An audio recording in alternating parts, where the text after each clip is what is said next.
these different people start riding next to me, like, Geraint Thomas, and then start taking pictures and videos. And then suddenly, like, without sounding like a knob, but word spread of like that I was in this group, and then people start coming up and more pictures and things. And we were like in the buses at this point. So all the buses were going on the same route to the finish. It was just a fast road. We were averaged over 40k an hour.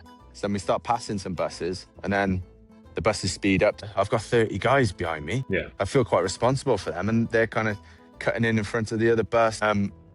So yeah, it was eventful. What's occurring at the Giro D'Italia is fueled by Maurten, the Swedish brand redefining the limits of carbohydrate and sodium bicarb consumption in sport. Their hydrogel technology delivers the fuel you need while being easy on the stomach. More than a nutrition company, Maurten also offers digital tools and education to help everyone reach their athletic potential.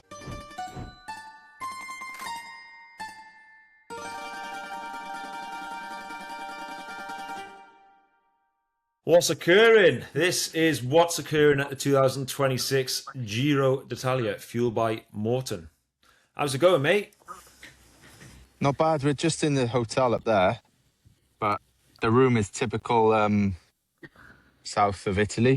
Nothing special. So I thought I'd just come down, two birds, one stone, get a tan, do the pod. Got a beach back there, if you can see, for anyone watching on YouTube. But I thought, lovely day, get out in the sun. So, don't ask me where I am. I've absolutely no idea. We're on the coast, the Tirreno side. We're like the big toe of Italy. That's all I know. Finished the stage, got on a bus, got on a plane, end up here. You could say a city or a village where you are, but everyone understands where the big toe of Italy is. So it's geographically, exactly. That's a better explanation, yeah. Yeah. I haven't raced down here too much either. Like the Giro, I've done a Giro a couple of times down here, and if it's wet, it's notorious for being slippery and stuff. I don't know if you remember, but I think it was when we were kids even, or maybe I was on the academy, but there was one stage of the Giro once where they were just crashing and they were just sliding across the finish line. Like, I remember. I'm not sure exactly how far south that was. I don't think it was this far south, but that's all I think about whenever I come here. But what can I say? Can't beat this. Kind of living the dream, mate. Beautiful. So, Giro D'Italia, first 3 days done and dusted in Bulgaria. You were there on the ground. How's Bulgaria, mate? Yeah, it was. I didn't know what to expect, really. I kind of expected your typical, what you imagine, Eastern Bloc or Eastern, ex-Soviet Union, sort of like these big buildings, all identical, half falling down maybe. But the first hotel was like this massive thing, like over 2,000 people in there. I might have even mentioned it on the last pod, but it was the airport. When we got there was about 6 or 7 flights from the UK, Leeds, Newcastle, Bristol, Gatwick, all flying into Burgas. Then this hotel we were in was like an all-inclusive.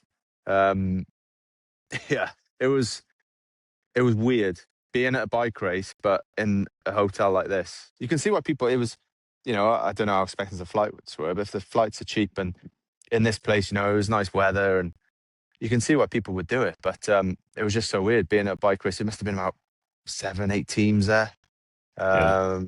So what I'm getting at is it didn't really get a sense of Bulgaria there. And then the racing started. Me and Dave, we would ride. So the first stage, it kind of started here, went south, did a loop, and then back on the same road to about midway, from where you'd already come down. So from the start, me and Dave got on the bike. Said, "God, we'll ride to the finish." And we start, and then there's like loads and loads of bike riders, and we're thinking, we'll wait for these to go past them. So we started. We went on the race route. They all took a little deviation so they could see the race again, and then we caught them again. And suddenly, like more and more, we were passing them, and they were joining. And then next thing you know, I look around, and it's like, I don't know, like 30, 35 guys behind us. And Dave started like a bat out of hell as well. Yeah. I was thinking, geez, this is going to be a long hour. It's going to be a big hour, this, because I was like, I hadn't really eaten a lot. I was trying to this is my chance to chip off a bit of weight. old school style. None of this, fueling, which is the wrong thing to do, obviously, as in not eating too much. Anyway, he's like, oh, I might just sit on for a bit. And then these different people start riding next to me, like, Geraint Thomas, Geraint Thomas, and then start taking pictures and videos. And then suddenly, like, without sounding like a knob, but word spread of like that I was in this group, and then people start coming up and more pictures and things. And we were like in the buses at this point. So all the buses were going on the same route to the finish. And I don't know, it was just a fast road. We were averaged over 40k an hour, So then we start passing some buses, and then the buses speed up, so there's a gap. So I start to go behind the bus, but then I'm thinking, thinking about truck and trailer, I've got 30 guys behind me. Yeah. I feel quite responsible for them, and they're kind of cutting in front of the other bus. The bus is beeping, and so yeah, it was eventful to start with. I was like, oh look, I don't want anything to do with this. I need to just stop and get out the way, hide almost, and then ride ourselves. But then you just get into it a bit, don't you? You just start like pressing on. There was these young kids from like Macedonia. They come up and they were chatting for a bit. And I was like, where are you guys from? Macedonia. We race around here. We race in like Romania, Macedonia, Bulgaria. So it was good. It was an experience, just hearing stories from, because this part of the world, or that part of the world, has, well, no offense to that part of the world, but it's never really been much of an interest. Like, I've never really thought about going there on holiday or anything. So to go there and like see something so different, it was well, to meet people with some interesting stories was good for a start. And then after we left this big all-inclusive place, went to this other hotel, and we were in the overflow hotel. Coming down to breakfast, like there was this old woman stood in the corner, just like, and now you're looking at stuff, and then she starts shouting like instructions at me, and I'm just kind of a bit like, oh, okay, I'll take that and I'll take that. And I think she was saying what it was, I'm pretty sure she was, but her tone it felt quite aggressive, But there was some nice food there. That was interesting. So yeah, that's all from a personal point of view. But as the race started, I guess stage one was, well, it all blends into one already. But Magnier won, didn't he? But what happened what was the finish like? You're gonna have to remind me. Just a big kind of drag strip finish, wasn't it? It narrowed slightly towards the end. There was a crash. What was sorry, 500 meters to go? Yeah. So from our point of view, from a net company Ineos point of view, we got Ben Turner here. He's quick. He's not a full bunch sprinter. But it's the first stage, pink jersey on the line. Look, Connor can help you, but we didn't really want to commit the whole team to that, because risk versus reward, like he's quick and for sure he's got that potential, but at the same time, Milan's here, Magnier, Groenewegen, proper, that's what they're built It's for, not the team for him, though, is it? Really? Exactly. It's So not... yeah, so we let Connor help him into that was the big talking point of the day.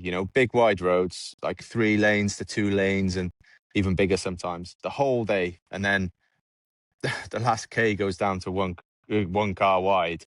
And before we were like, that is just asking for a crash. It's got crash written all over it. Like, do we want to commit much to that? But we were like, oh, but we don't want to if somebody comes here with certain expectations or what he's been told, he's interpreted it one way, to go back on that, it felt a bit harsh. So we let him go for it, obviously, and Connor helped him. But luckily he wasn't 2 riders further in front, because he would have been right, on the floor in the middle of that. But he was right in the thick of it. He just got through it, didn't he? But I think only 10, 15, no, maybe 10, 15 guys got through it, and it was like you say, you're watching it, and then I'd looked on Veleview and looked at the final, and it's like, oh, this is gonna, on such beautiful roads all day. And I think just in general, from the TV's point of view, because I've been watching them on TV, hearing a bit from the lads, a bit from the DSs there. From what I've seen, it's been amazing in terms of a grander part. I know there's a lot of travel involved, logistics, and a lot of stuff that people don't see. But what I seen from the side of the road was beautiful roads, huge crowds. Yesterday, especially stage 3 in the final, there was coming into the final Ks was 10 deep. It was a huge crowd. Seen a lot of like organized stuff like big dance, traditional dances. There was a married couple on the side of the road the other day. So Yeah, yeah, from my point of view, it's just watching it on TV. It looks like as a nation, as a host nation, they've really kind of done a great job. And yeah, yesterday as well. That final. Okay, the last bit was on clinkers, but it looked completely safe. It looked good, wide roads. Stage two, obviously marred by that big crash. But we're going out of order here. But in terms of what Bulgaria have done, I think they've done a great job. yeah. Like you say, I didn't really know what to expect from the roads, but there's a lot of like freshly tarmac roads and wide, as you say, and the people. Yeah, definitely. I didn't know it was so popular over there. It was. I'd get off the bus. Not that this is all about me, but I'd get off the bus, and it was like, yeah, people recognize. I still felt like I was racing, and you're out there for like, signing and pictures and stuff. So yeah, they're absolutely mad for it. Got a few gifts as well, like local jelly sweet things. So can't complain with that. But no, they really embraced it, and it was great to see. But yeah, so back to stage one. I think we were just happy to get through unscathed. Glad that Big Yeah. Ben didn't come down. But yeah, your boy, he was up there, no? Yeah, Tobias Lund. I said in the last pod, going into the Giro with two objectives. You obviously got GC with Felix Gall, and then you got sprint opportunities with Tobias Lund. And I think with Tobias as well, what you got is a guy he's not a pure sprinter. He can also pass climbs. Second on the day, of course, when you go there as a sprinter, he has got a train around him as well. Being that close to taking the pink jersey would have been huge, but I think second in the first stage was still a big result. He went into the Ciclamino, effectively the Ciclamino jersey, and wore that on stage two. Any day you wear a jersey in a Grand Tour is, I think any rider, whatever jersey it is, it's special. So yeah, good start. I think the guys did a pretty good job. But yeah, obviously second is bittersweet. But I think, to be fair, just beaten by a better man. Magnier looks to be on fire. Yeah. Milan, did you see the power that apparently he put out? 2,000 watts, no? Yeah, 2010. That's like Chris Hoy standard, no? Like, okay, a bit less, but Jesus, that's packing the punch. That But is. then, what's he weigh? 85? Must be. Yeah. Yeah, but mate, I could quite easily weigh 85 by the end of this month, and I will not be putting that out. I am 85. I am But 85. no, but I think it's more like how he delivered that, though, didn't he? I think he lost his team and he did it before the sprint. Yeah. That's why he was a bit. You could see like he moves a lot in a sprint, doesn't he? We'll go through that on stage 3 as well. But yeah, you could tell he lacked the legs by then, because I was thinking, oh, this is Milan written all over it, Yeah. But like, I think sometimes those big wide roads finishes straight, stage 3 even straight for 7K until the last like 200 meters. But Yeah.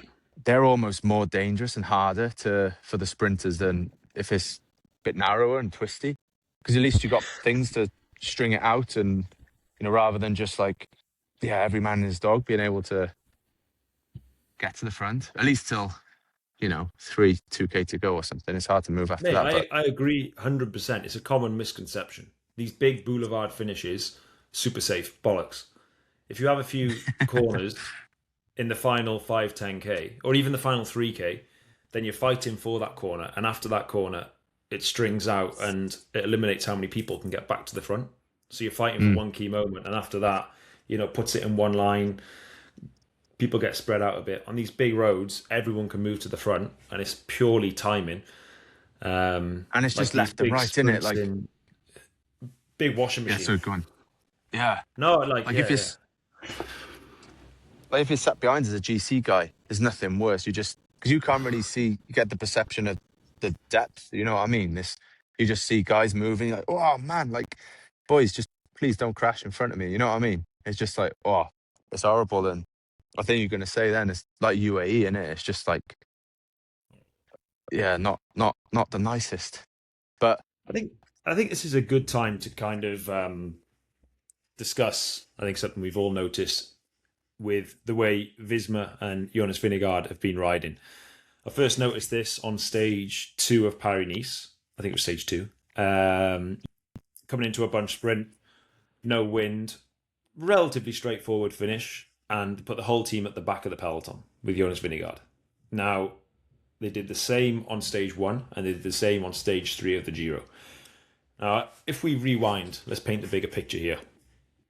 Traditionally, I think we were the first team to kind of put a GC guy with a whole team at the front and really act as a lead-out team without a sprinter. Before that, it was maybe one guy stay with the lead-out guy, try and stay with him, keep him in the first part of the peloton.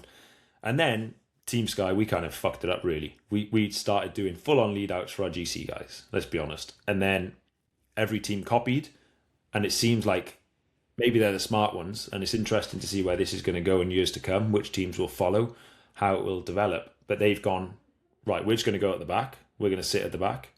It's big, wide roads. If there's a crash, we're caught behind, but we're there with numbers and we can close the gap.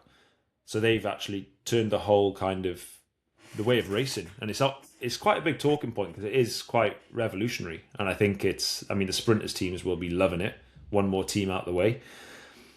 But it'd be interesting to see which GC teams follow suit in the future, because there's something in it. You save energy, but there is going to be a point where there is a crash or there is a split and you're caught behind and you're going to lose time. But it's probably once in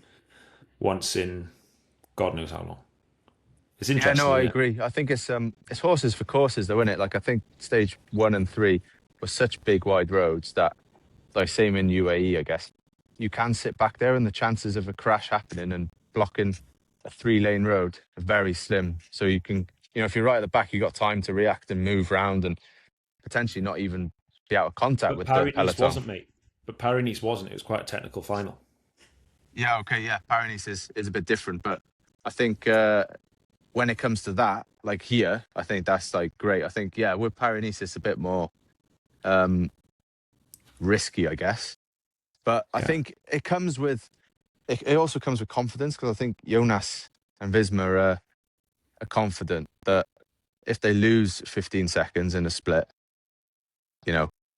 even in Paris-Nice, I think they're probably thinking, well, Jonas has got this, and let's just be safe. As long as he doesn't crash and he's got his legs, then 10 seconds is insignificant. But I assume that's what they're thinking, because it is a bit risky, isn't it? But yeah, it like we were saying the same. Like, we were watching it, we're like, oh yeah, look at them all just at the back there. Like, we were saying, like, our boys should be doing that. There's no point in boxing on in like the middle of the group, or definitely not at the front. You want to save the legs and stuff. But it's no, I think more like Red Bull were kind of doing it as well, weren't they, Bora? So I think it's going to be interesting to see how that develops. Like how technical. Like, for instance, tomorrow is in the last 1.5K, there's about 7 corners. Yeah. I can't see them doing it then. Although, yeah, if we go back to what I was saying earlier, like, they're confident that, if they lose 10, 20 seconds, they're probably like, but you never just want to give seconds away. But if it means you're safe, because tomorrow they could be easily split. Yeah. Purely from all the corners and like lead out men and bollards in the way, as in riders coming back now, not actual bollards. It'll be interesting how they ride that. I think that'll be that'll tell a lot. I mean, it's pretty wide roads, but it's definitely interesting because, like I said, it's something completely new. Already Red Bull have kind of followed suit. I've spoken to Felix Gall, and he really struggles with positioning, always has. And he's always sitting at the back of the peloton. And he's never lost time in a bunch sprint. Never. Especially with the new rules, 3-second rule. If you're going 60k an hour, that's 50 meters. Like 50 meters from me to the guy in front. That's massive, So, and especially in the first week of Grand Tours, no one's sitting up. In the last week, you often see like a split after the first 40 guys. Guys just sit up there, there's not a lot to play for. But in the first week, everyone's fighting for that wheel. Although I think tomorrow will be, because it's so technical at the end, I think it'll be a massive, that's the first sprint into the start of them corners. So you could have like 3, 4, 5 guys from different teams all sort of easing up there. And yeah, I'm not trying to make this sound more dangerous than it is, but I think it'll just be interesting how that goes tomorrow. Yeah, because it's pretty big roads tomorrow, isn't it? In the final, Mm. final K and a half. 1, 2, 3, 4, 5, 6. Yeah, 7 corners in the last 1.5K. But it's pretty big roads, pretty flowing roads. But it's definitely going to be interesting to see how they ride it tomorrow. Yeah, and it's to be fair, we got a long climb as well, quite close to the finish, so it's not a typical bunch sprint day. Like, there'll be a bit of fatigue in the boys, like Groenewegen, Milan. Yeah. I'm guessing someone's going to go fast up that climb. So, there you would have thought probably dropped and then come back. But it depends, doesn't it? It depends on, who's still got a sprinter there, who rides, and etc. But I have not spoke to the DS of our team about tomorrow's stage. But the perfect team to go hard on there is actually us. yeah, 14.5K, 6%. You just go right at Tobias's limit. You drop in Milan, you drop in Groenewegen. Magnier climbs pretty well, he might survive, but Tobias climbs better than Magnier. I haven't spoke to the DS, so God knows what they're going to do. I'm not saying they're going to do it, but we've already when you look at it, thought of that. Yeah, NSN as well. It depends how Corbin Strong is after his crash of the day. How does Vernon? Yeah, I think for us it's more. I think there's priority for the races.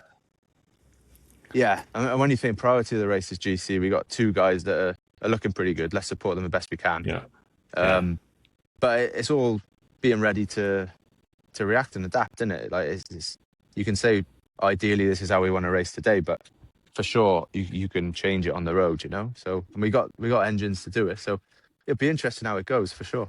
It's also a technical descent down the other side, and then from the actual bottom of the descent, it's only 23K to go. So, yeah, I think someone's going to push at some point, aren't they? I think the way Bulgaria went as well. Sorry, last point on tomorrow, but the way Bulgaria went, it was pretty easy. Like, I never like saying it's easy, but the boys were coming back to the bus, especially after stage 1 and 3, like 160, 180 odd watts, average, like, which is like, nothing. So, 200 watts, whatever. But I think the whole peloton has sort of had a relatively easy few days, and I think now the race is actually going to start to really light up now. And then you got a big hard day on stage 5, big breakaway day. Half the peloton's going to be up the road. So I think it's as they say, the Giro is really going to start tomorrow, I think. But we'll see. Well, we say that there's already GC guys out in there, which I'm sure we'll get to now on stage 2. But that was horrific to see. Yeah. Let's get into it. Stage 2. I think, the 2 big talking points for me is obviously the big crash and how good Jonas looked. That's the 2 big talking points for me. And the crash, the first of 2, I was watching it and it was just thinking, this could happen at any moment. It was wet roads, but then it was like it started to dry off a bit. So you had the wet, dry roads, which are always the worst. You go around a corner, you're not sure whether you're going to get wet or dry. And it kind of felt inevitable, but how it was pretty horrific. You had, many teams were hit bad. Decathlon, CMA, CGM, and your Ineos boys actually all got away with it. But I think, Picnic had 5 guys down. They're heavily affected. I think the biggest losers out of it were UAE. They lost Soler, Vine, and Adam Yates. They lost 3 pretty key guys. And also Johnny, horrible to see. Horrible. Johnny Novice and Morgado both crashed as well, who were their boys for the stage. Like, it was an unbelievable day for UAE, really. Yeah. But we were watching on the bus, and it's just like, it's almost worse when you're not in it, because when you're in it, you know how you are, how you're feeling, and when you just see like just a massive wipeout like that, and you see them going sliding into that barrier, it's like, wow, it's you just feel sorry for not just the riders, but the family watching and everything in it. It's like, and we were just lucky that we were on the right side of the road, not on the left, If we'd have been on the left, it would have been us, So, yeah. But also, mate, there's something There's two things. So one crazy thing is Tobias Lund Andersen finished the stage and he had it ripped across the back of his jersey, and it was from a bike that flew over the top of the peloton and caught him on the back. Like, Man. just horrific. So lucky. Yeah. But another thing, UAE were riding TT tires. Now we all know they're faster. They are faster. They always use them. They're the one team who kind of use them under any circumstances, but they do have less grip. And the first guy down was a UAE guy, lost both his wheels. I mean, it might feel harsh to say considering 3 of their guys were at home, but you also question the decision making there, right? Well, I do. Yeah, it's been a bit of a topic in our team because we started using TT tyres, and then obviously you end up using them more often, and then before you know it, becomes standard. And it's definitely something to consider, isn't it? Like, especially, Bulgaria, not knowing exactly how the roads are, and even down here, if there's notorious for being quite crap roads at times, punch them more, again, risk versus reward. What route do you go down, really? Like, Giro compared to the Tour, a bit different in it. Tour generally, roads are better quality, I would say. I think it's fair to say. So, yeah, it's. But was the rain a surprise? You're on the ground. Was the rain a No. surprise, or was it in the forecast? Nah, it was forecast that it could be wet, so all the boys knew. Well, I all don't the teams understand. knew. I don't understand that decision making, mate. I really don't. I really don't understand that decision making. Like you in a tour stage or any stage, nice weather. You look at the way we do it. You look at the roads. You assess. You might put certain guys on it, certain guys not. But to have a wet day and have TT tires seemed like. And again, this is harsh to say because half the team ended up on the deck, and it's easy to say after. But for me, that seems like a strange decision. Yeah. It's one thing somebody asked me as well was it about racing after, because you got neutralised after this because of the ambulance, obviously, because there was a lot of guys down and you can't have multiple guys in the back, and they're asking me like, oh, what do you think of like the race starting again? I'm pretty 100%. sure I know what you're going to say, but what do you reckon on that? Race on. I think they managed it perfectly. To be honest, there was a crash. It wasn't because of. It was just a racing crash. They went around a corner. It was slippy. They slid out. They seemed to the people. Everyone was, back up. I say, okay, get the ambulances back behind the peloton. Race goes on. Yeah, I think they did perfect. It's the same thing that I basically said. Someone asked me, like, was Jonas right to attack? And it's like, well, if you're racing, aren't you? Of course it's all right for him to attack. Like, you're racing or you're not. And, like, I get it. Like, if the roads are actually too dangerous and they're really slippery everywhere, then that's a different story. But like you say, it was more a freak moment, really, which is a big shame for everyone that crashes. But, just because, is it okay for one guy to crash out on a corner, but it's not okay if 30 guys crash out. If the safety aspect is fine, So, no, yeah, I agree. It was race on, so it was race on. And on to Jonas then. I was surprised he went like that, to be honest, because that climb was obviously hard, but he couldn't get rid of everyone. So, it wasn't necessarily massively suited to him. Gone. Maybe part of it was like, oh, does he want to just be out in front on his own, can like sort of go steady? But he was driving that break. I was surprised to see that. I don't know what you think. Do you know what I think? You got the legs, the best form of defense is attack, isn't it? You're going to go up a punchy climb, back down the other side, twisty, wet descent. You'd much rather take that on in a small group than, hold it back a bit and go over with 30, 40 guys. It's the top of the climb was not far from the finish. I think, as expected, really. I mean, I don't see the negative in him going for that. I don't see the negative in him taking the jersey, whether they've got the jersey or not. If a dangerous group goes, if anything that puts the GC in jeopardy goes up the road, whether they've got the jersey or not, it's for them to control. They've got the out-and-out favourite, so to take the jersey doesn't add any weight to the team. And I just think, best form of defence is attack, get at the road, stay safe, go down the other side in a small group, and Why not? Yeah. No, I agree I with don't that. see The only I thing don't I see a would negative to it. counter argument, I guess, for me would be one thinking big picture going to the Come on, tour. then. Like big picture going to the tour, right?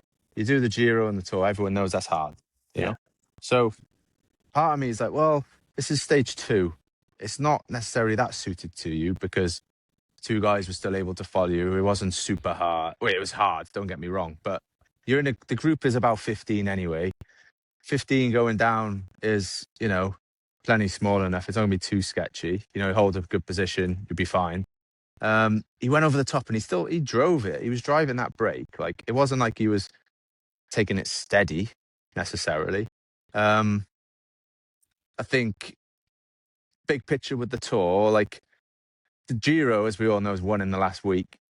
You would think they'd be a little more conservative and like maybe just get through that. I get your point about not riding, having to ride and sort of control a bit, but at the same time, tomorrow there's a bit of chat. Who's going to control that? Who's going to ride? Early on, like they'd have to take that on because they got the jersey. Astana will do that now because they got the jersey. More so, the breakaway day, you're still going to need to have on Wednesday now. You're still going to need to have a guy up the road possibly, but if you got the jersey, you're riding, or you just let the jersey go, or you just let it get 20 minutes and whatever, give it away anyway. So I get it. It doesn't add much, but it does put a bit more weight on the team having that jersey early on. But for me, it's more the management, the energy management. And I know it sounds a bit defensive and but I just think on stage 2, I was a bit like, what's the point? And I get it. You got the legs, just go, innit? Like it's race, try and win. But it got brought back as well. And it's a bit like, oh, that's a bit of a waste of energy for that. Like, I'm not saying, it's great to see him attacking and being aggressive, but I don't know. Would the tour come in? I don't know, mate. I think we're talking about 3.3k, 7.7%, top of the climb, 11k to go. I also think, if I was there managing Jonas, I would say during the Giro, you can't think of the tour. If you think about the future, you're going to get fucked right here, right now, because you have to be fully focused on trying to win the Giro. For sure. Yeah, but it's more than one way to win the Giro. Said, but yeah. But I mean, if he doesn't attack there, someone else is going to attack, and then you can get caught on the back foot. I don't think that took much out of him at all. And also, I think I agree with everything you said, apart from that the jersey would, if they still had the jersey, that it would add more workload. Because, if a dangerous break goes on, stage 5, Astana can go, what is what it is. But it's always going to fall on Visma at the end of the day. Whether another team's got the jersey or whether Jonas has got the jersey, Visma push won't comes ride to shove and a dangerous group goes. Nah, if it's nobody on GC, they're not riding, are they? No, but then the break can go. The jersey can go. So whether Jonas is in pink or not, the weight of the Giro and keeping GC up, available will always rely on Visma. Will always be down to Visma. Yeah. No. It's 6 and 2 3s, isn't it? But from my opinion, Visma don't have their best team here either. There's no need to do it. I think if you want to win the Giro the best way possible, I wouldn't bother attacking on stage 2, is what I'm saying. But yeah, like you say, it's close to the finish. You go down, you go up again a little bit. The energy-wise, it's not going to take much out of him. He's flying anyway. This is what's occurring at the Giro d'Italia. Throughout the race, we're going to be opening the floor to you guys. If you have any questions about the Giro, no matter how far removed from the actual cycling, then let us know. If you're listening on YouTube, then you can leave a question in the comments below. If you're listening elsewhere, then you can give us a 5-star review and post your question alongside it. Now it's time for What's Occurring Rider of the Day, brought to you by Maurten. Every show we're going to pick our rider of the day, or past 3 days. Not necessarily the stage winner, but someone who deserves recognition for their performance. Today, in the first rest day, we're going to look back over the first 3 stages to choose our first recipient. So, G, who springs to mind, mate? I think it's got to be this severe dude, no? I'm sure you've got the stats, the numbers there, but, 3 days in a row. Okay, he did well. To be fair, that last stage 3 yesterday, I was cheering for them, to be honest. Like, I knew they were never going to make it, but it was getting close. The gap was just suddenly, you could tell they were like, right, after this sprint, we're going full. Did the sprint, they went for it. It was great to see. It added a bit of more excitement to the race as well. And you want to see guys like that do well, don't you? But yeah, he's load of time off the front of the peloton. I think, he's managed his effort well as well. He rode slow, meant that the peloton had to ride slow. Mopped up every KOM, I think, in Bulgaria. So it's a no-brainer for me. It's got to be Pablo. Yeah, I agree, mate. Diego Pablo Sevilla from Pulte. So he's got the KOM jersey at the moment. He's on 42 points.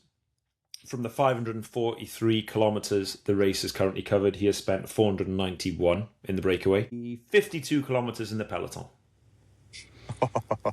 and that second stage, he would have been out the back on that climb in a small group. I bet he's been in the peloton, like, for the neutral, and that's about it, mate. But, 40k or something. Mate, we're giving this guy the award, but I think... and also, let's not forget, it's the accumulation of that he spent 3 days up front. Has he gone particularly hard? No, but like stage 3, he went to the death. They tried to survive. And it's the accumulation of how his legs are going to feel on stage 6, 7, 10, 15. So no mean feat. I think he's grabbed the race by the balls. Gee, just quickly then to wrap this up. What's going to happen tomorrow? Who's going to win? Well, it's a tough one because it's, as I think you've already mentioned, that climb is 13, 15. It's decent, 6% I think. That's going to be tough for the pure sprinters. 6%. Yeah, technical descent, as you say, although sprinters are maniacs going downhill, so they can make up a bit of time. It all depends how much they lose. I think Groenewegen, I don't know how he climbs these days, but he used to climb like a lead balloon, didn't he? So that could be a push. Yeah, I can't see him making it, to be honest. If they go, surely someone's going to go up there. I'm not sure who. There's a few teams that could do. And it's technical as well in the final, so I think it could have a bit of an outsider. Off the top of my head now. And it's tailwind. Sorry to butt in. It tailwind up the climb, tailwind after the climb. So anyone who's dropped, it's a tough ask to come back. Yeah, and as we know, tailwind up the climb means it's going to be hard, faster, isn't it?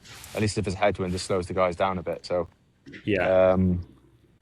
Trying to think who. How does Ethan Vernon climb? He doesn't climb. Not great. Would they be? Maybe they'll light it up for Corbin Strong if he's feeling all right, because they were riding on stage 2. They thought he could get over there. As it turns out, it was a proper. There's no chance he would have made that. But someone like him, I want to say Big Ben, but I don't want to be saying my own team. Or Pipo. Well, I'm going to say my own team. I'm going to say my own team. Uh-huh. For me, Tobias Lund, that is, if you were to design a parkour for him, wouldn't be a million miles off. I think it's going to be a great stage. It's going to be so much that can happen. Go right, go wrong. If I got to say now, I'm going to go my team then, mate. Net Company and Ineos. I'll say. Yeah, but you have to give me a rider. You can't have 8 names. No. Scumbag. For me, it's between. It's obviously Turner or Pipo, isn't it? Let's go for the Italian stallion just because he's an Italian god. But I don't mind being wrong if Turner wins. But they'll make it over that climb relatively comfortably. There'll be other sprint. Magnier, is he going to get over it? Possibly. I don't know. He's a fighter, mate. Yeah. Yeah. Could be. It's just trying to figure out. It's just trying to figure out which team will push and how hard they'll push. To what level are they? To what level are they trying to accelerate? What level is their sprinter at climbing? But yeah, someone's gonna have to push there, surely. Yeah, I'm sure there's guys like, I don't know, like Movistar. Do they have someone that's relatively quick? Could they attack up there? Like, it could be attacks, not just a team riding fast. So it'd be a proper bike race tomorrow. And quite windy. So you go like from inland to the coast into the headwind and along the coast, just like that annoying wind, 17, 18, 19k an hour. Not particularly exposed on the coast, but with it being on the coast, you are going to feel it. I'm not saying there's going to be crosswinds any way, shape, or form, but they're going to be in the right-hand gutter all the way along the coast there. Turn right into the climb, tailwind, off the other side, tailwind. So it'll be a stage where wind has a big factor on the outcome of the race. I'm not through echelons and splits, but just, racing into headwind and racing into tailwind. We all know how it affects the outcome. So interesting day. Yeah, mate, looking forward to it. And hopefully the sun's shining like it is now. Bella Vita. Look at that. Beautiful, mate. No, it's going to be a beautiful day. Sun's out, 20 degrees. It's going to be a perfect day for your... Oh, I got a question before we go. You said you're riding in front of the race. Are you feeding stuff back to the boys? No, it's behind the race. Yeah. Well, if we can get on the course in Bulgaria, we tried to get on the course to go backwards on it to come back up and see a bit of it. But those police, mate, you don't want to mess with them. He was like, no, my boss said nobody gets through. And we had our passes and stuff, and no. He even called his boss. No idea, middle management probably, But he was, we weren't getting through there with their guns and stuff. We weren't messing with Bulgarians. Could you imagine calling Sarah up? I'm just in a Bulgarian prison for the next couple of weeks. Be all right, won't you? But anyway, we got a recon car. Yeah, I got but shot, we will ride on the parkour. Yeah, but we will ride the race route if we can. So feedback a little. Nice. All right then, mate. Well, enjoy the sunshine. I'll catch you soon. Yeah, quality, mate. Ciao for now. Ta-ta. Ta-da. Ciao for now. Ta-da.